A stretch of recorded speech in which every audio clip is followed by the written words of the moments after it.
Apa yang akan dipelajari di dalam bisnis internasional? Pertama, rekan-rekan akan mengetahui alasan kenapa harus melakukan bisnis internasional berkaitan dengan globalisasi. Kedua, punya kepekaan lintas budaya, hukum, politik, etika, dan lingkungan dalam lingkungan bisnis internasional. Ketiga, punya pengenalan dasar mengenai ekonomi global dan bagaimana cara kerjanya dari berbagai sudut pandang. Mengerti bagaimana kebijakan publik, intervensi, dan perjanjian dagang antar negara mempengaruhi bisnis internasional. Kelima, mengenali cara masuk ke dalam lingkungan bisnis baru di sebuah negara melalui model bisnis yang tepat untuk mencapai tujuan bisnis perusahaan rekan-rekan. Berikutnya, menerapkan prinsip marketing, manajemen, operasional, dan sumber daya manusia dalam berbagai kondisi. Dan yang terakhir, tapi bukan benar-benar terakhir ya, ini hanya salah satunya aja. Dapat menyarankan solusi untuk menghadapi tantangan dan kesempatan dalam lingkungan bisnis internasional. Kenapa? Kalau hanya mencari masalah, semua bisa. Tapi hanya orang yang kompeten, yang layak dipakai, yang layak menjadi manajer, director, dan bahkan owner, lah yang dapat menyarankan solusi yang tepat untuk menjawab begitu banyak tantangan dan kesempatan di dalam bisnis internasional.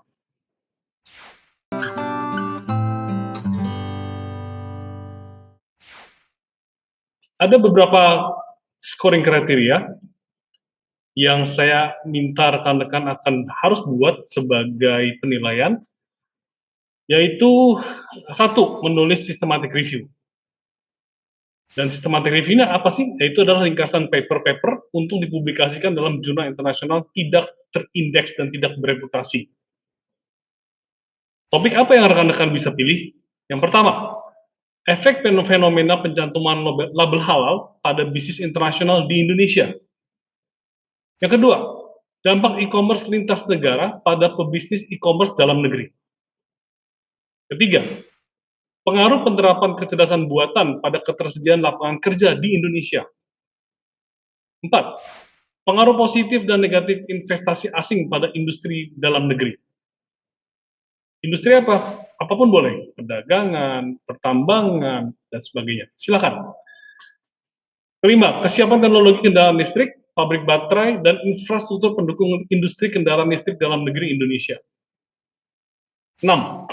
Pemberantasan korupsi, pungli, dan biaya ilegal di Indonesia. 7.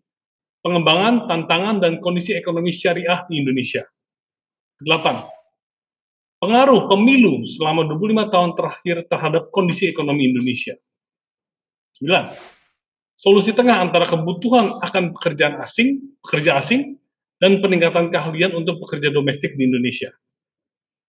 10. Dampak perang di benua lain terhadap rantai pasokan barang dan jasa dari dan ke Indonesia. 11. Pro kontra hadirnya universitas asing dan online terhadap dunia pendidikan Indonesia. Berikutnya, efek monopoli atau oligopoli pengelolaan air, listrik, energi, telekomunikasi terhadap industri dalam negeri kita. Terakhir, perampingan, penyederhanaan, dan otomatisasi birokrasi. Ini adalah systematic review yang rekan-rekan boleh pilih salah satu untuk dikerjakan sebagai tugas akhir dari mata kuliah ini.